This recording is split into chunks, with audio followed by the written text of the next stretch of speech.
Hello everyone, welcome to cyber medical education. तो हम देख रहे थे हीमोपोइसिस हम पढ़ रहे थे। हीमोपोइसिस में हम उसके टाइप देख लेते हैं। ठीक है, तो हीमोपोइसिस जो होता है जनरली वो हमारा उसको टू टाइप में डिवाइड किया गया है। उसकी टू कैटेगरीज होती हैं। ठीक है, उसमें होता है common lymphoid progenitor cell. First common lymphoid progenitor cell होती है और सेकंड होती है कॉमन लिम्फॉइड पहली स्टेज जो होती है वो कॉमन माइलॉइड प्रोजेनेटल होती है और सेकंड जो होती है वो कॉमन लिम्फॉइड प्रोजेनेटल सेल होती है। कॉमन माइलॉइड प्रोजेनेटल सेल जो होती है जिसे हम काउंट करते हैं कॉलोनी फॉर्मिंग यूनिट में। तो कॉमन माइलॉइड प्रोजेनेटल सेल जो होती है वो 3 टाइप की होती है: मेगाकार्योसाइट, प्रोइरेथ्रोब्लास्ट और माइलोब्लास्ट। मेगाकार्योसाइट हम देख लेते हैं। मेगाकार्योसाइट में इसमें क्या होता है, सिंथेसिस होता है हमारा प्लेटलेट का, यानी कि इसमें फॉर्मेशन ऑफ प्लेटलेट होता है। इसमें बनता है प्रोमेगाकार्योसाइट। प्रोमेगाकार्योसाइट मतलब सेल के बनने की पहले वाला जो प्रोसेस होता है उसे हम बोलते हैं मेगाकार्योसाइट। मेगाकार्योसाइट से बनता है प्रोमेगाकार्योसाइट से बनता है हमारा मेगाकार्योसाइट, मतलब इसमें प्लेटलेट बन रहे हैं। प्रो मतलब कि पहले वाली स्टेज, मेगाकार्योसाइट मतलब इसमें प्लेटलेट बन रहे हैं। उसके बाद बनता है हमारा थ्रम्बोसाइट। थ्रम्बोसाइट दैट मीन्स कि प्लेटलेट, जब थ्रम्बोसाइट बन गए तो यहाँ पर आपके प्लेटलेट की फॉर्मेशन कंप्लीट हो चुकी है, प्लेटलेट बन गए।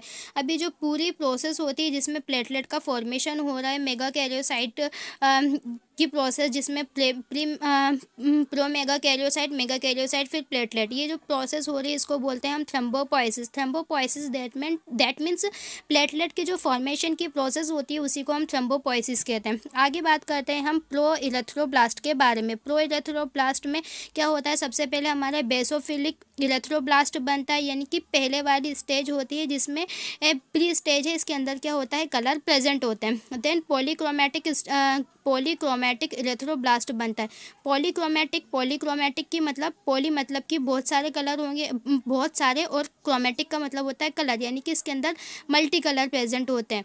ठीक है, उसके बाद आता है हमारे ऑर्थोक्रोमैटिक इरेथ्रोब्लास्ट। ऑर्थोक्रोमैटिक इरेथ्रोब्लास्ट में क्या होता है, तो इसमें ओनली रेड कलर को छोड़कर सभी कलर्स इसमें प्रेजेंट होते हैं। आगे बात करते हैं हम इरेथ्रोसाइट के बारे में। तो इरेथ्रोसाइट क्या होगा, इसमें हमारे आरबीसी कंप्लीट बन चुकी है, इसे हम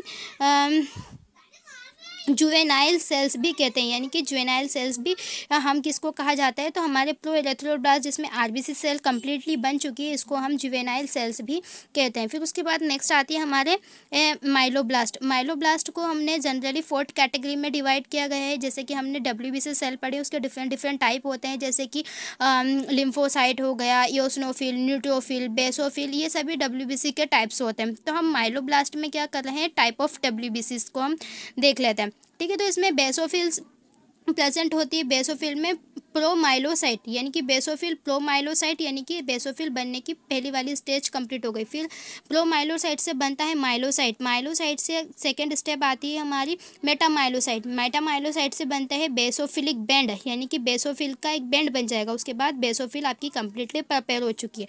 ठीक है, उसके बाद ऐसे ही न्यूट्रोफिल में होता है। न्यूट्रोफिल से प्रोमाइलोसाइट बनता है। प्रोमाइलोसाइट से माइलोसाइट बनेगा, माइलोसाइट से मेटामाइलोसाइट बनेगा। मेटामाइलोसाइट के बाद हमारा बनता है न्यूट्रोफिलिक बैंड। न्यूट्रोफिलिक बैंड से बन जाती है हमारी न्यूट्रोफिल। अब न्यूट्रोफिल हमारी कंप्लीटली बन चुकी है।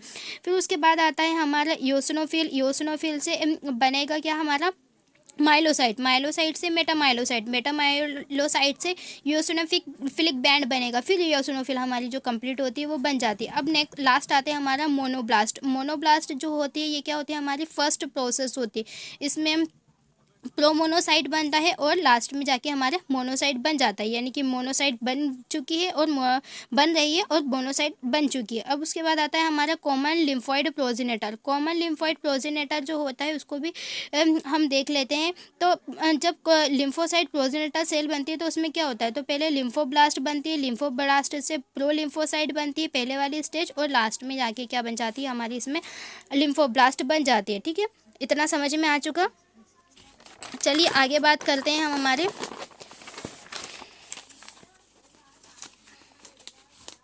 अब इरेथ्रोपोइसिस।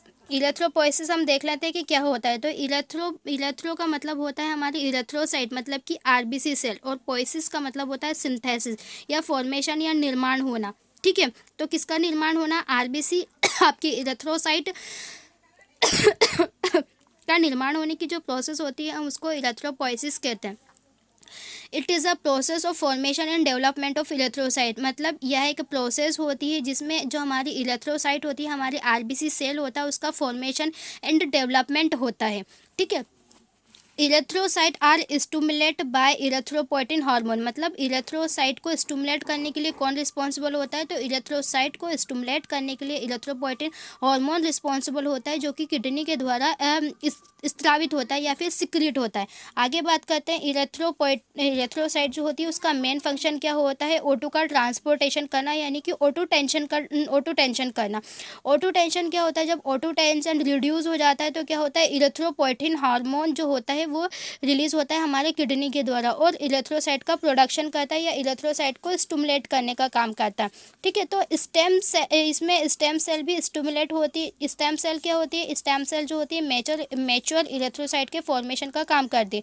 मैच्योर इरेथ्रोसाइट के फॉर्मेशन का काम जो होती है वो स्टेम सेल करती है। फिर यहाँ O2 के ऑक्सीजन जो हो उसके ट्रांसपोर्टेशन का काम भी करेंगी। देन ऑक्सीजन का ट्रांसपोर्टेशन को मेंटेन करने का काम भी यही करती है हमारे। ठीक है। और vitamin B12, folic acid and iron जो होती है इनके रिक्वायरमेंट आरबीसी के सिंथेसिस जो होता है, आरबीसी के सिंथेसिस के लिए, उसके निर्माण के लिए हमें किन चीज़ों की ज़रूरत होती है, तो उसके लिए हमें विटामिन B12, फॉलिक एसिड और आयरन सप्लीमेंट की रिक्वायरमेंट होती है।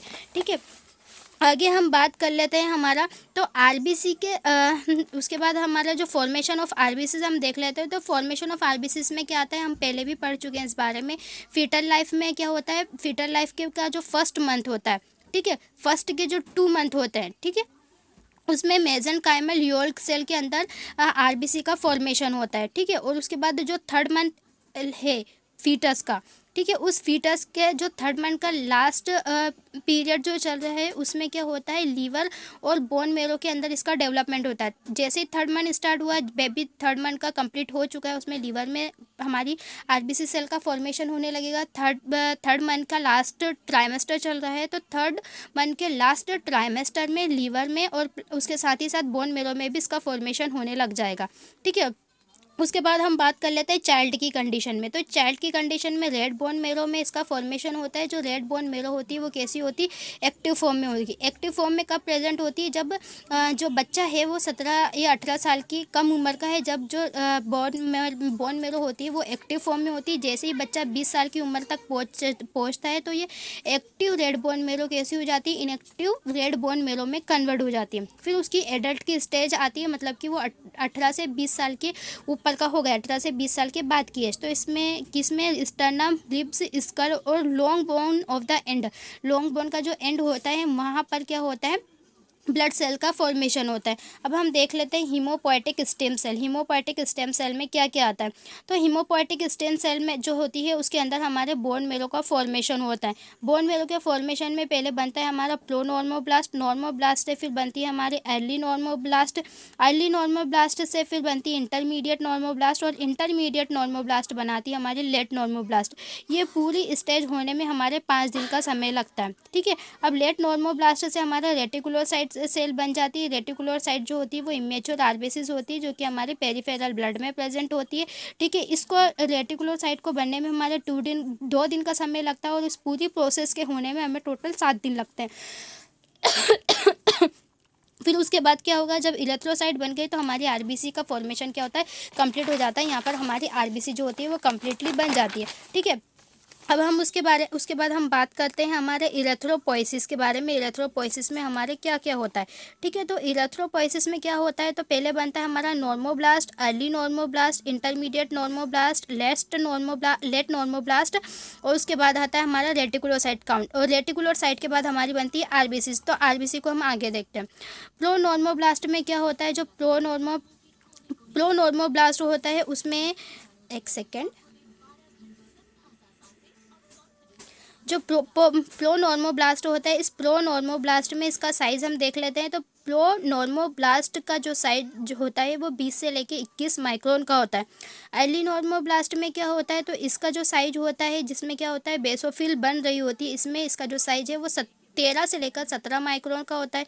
इंटरमीडिएट नॉर्मोब्लास्ट यानी कि पॉलीक्रोमिक, जिसमें कलर जो होते हैं वो कई सारे होते हैं, तो इसका जो डायमीटर होता है वो 11 से लेकर 15 माइक्रोन का होता है। ब्लास्ट यानी कि ऑर्थोक्रोमिक, ऑर्थोक्रोमिक बस रेड कलर को छोड़कर इसके अंदर सभी कलर प्रेजेंट होते हैं। तो इसका जो साइज होता है वो 8 से लेकर 10 माइक्रोन का होता है। Then reticulocyte count, reticulocyte count जो होती है वो हमारी 8 माइक्रोमीटर की होती है, ठीक है, 8 माइक्रोन होती है। उसके बाद हमारी आरबीसी बनती है, तो आरबीसी का डायमीटर कितना होता है, तो आरबीसी का डायमीटर होता है हमारा 7.2 mm, ठीक है। उसके बाद हम बात कर लेते हैं इसके अंदर न्यूक्लियस प्रेजेंट होते हैं या नहीं। तो प्रोनॉर्मोब्लास्ट में न्यूक्लियस जो होता है वो लार्ज होता है और राउंड होता है।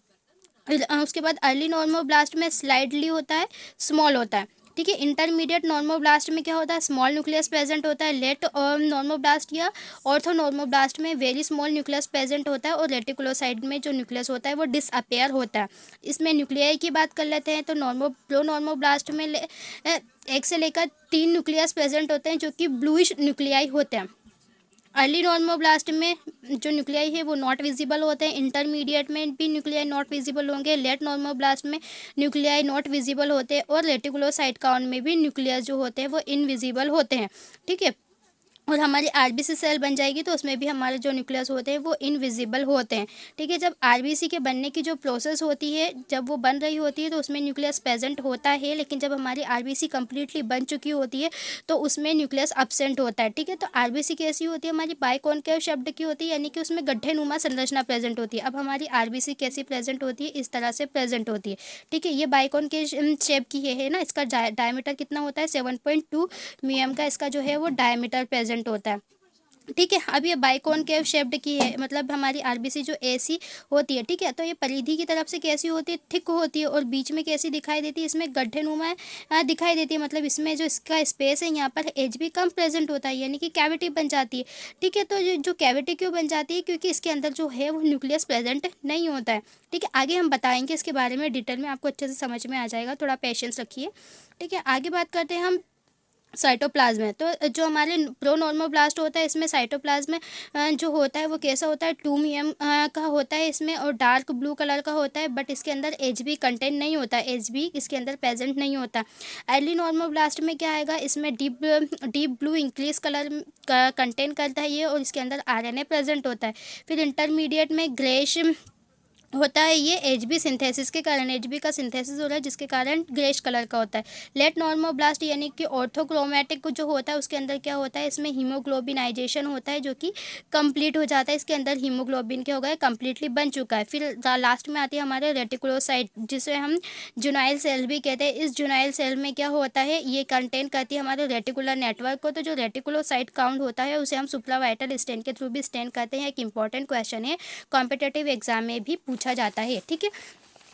उसके बाद हम बात करते हैं हमारे आरबीसी की। तो आरबीसी में क्या होता है, ठीक है। तो जो जनरली जो हमारी आरबीसीज होती है ये हमारी आरबीसीज है, ठीक है। आरबीसीज कैसी होती है, बाइकॉनकेव शब्द की होती है, ये हमारी आरबीसीज है, ठीक है।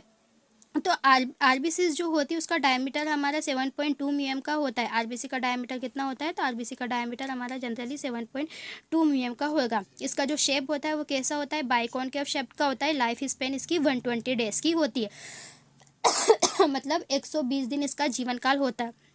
इसकी नॉर्मल वैल्यू कितनी होती है, तो 4 to 5 मिलियन पर क्यूबिक mm इसकी नॉर्मल वैल्यूज़ होती है। इसका एलिमिनेशन कैसे होता है, मतलब ये जब 120 दिन इसका लाइफ साइकिल होगा तो आरबीसी 120 दिन के बाद कहाँ जाती है, तो जितनी भी डेड आरबीसीज होती है, जो आरबीसी नष्ट हो चुकी है, ख़राब हो चुकी है, तो वो कहाँ जाती है, आरबीसी हमारे स्प्लीन में जाती है। स्प्लीन या हमारे रेटिकुलो एंडोथेलियल सिस्टम में जाती है, जैसे कि हमारा लीवर हो गया, हमारे स्प्लीन हो गए, उसके अंदर जाएंगी। जो हमारा स्प्लीन होता है उसको क्या कहते हैं हम, ग्रेवयार्ड ऑफ आरबीसी या फिर ब्लड बैंक ऑफ आरबीसीज कहते हैं। तो जो भी हमारी वॉलमाउथ सेल्स होती है वो जाकर हमारे लीवर या स्प्लीन में जाकर के स्टोर हो जाती है, ठीक है। यहाँ तक का समझ में आया। अगर वीडियो आपको अच्छी लगी हो तो प्लीज़ लाइक करिए। अगर आप हमारे यूट्यूब चैनल पर नए हैं तो हमारे चैनल को सब्सक्राइब कर लीजिए। फिर मिलते हैं अगले टॉपिक के साथ। तब तक के लिए अच्छे से पढ़ाई कीजिए और अपना ख्याल रखिए।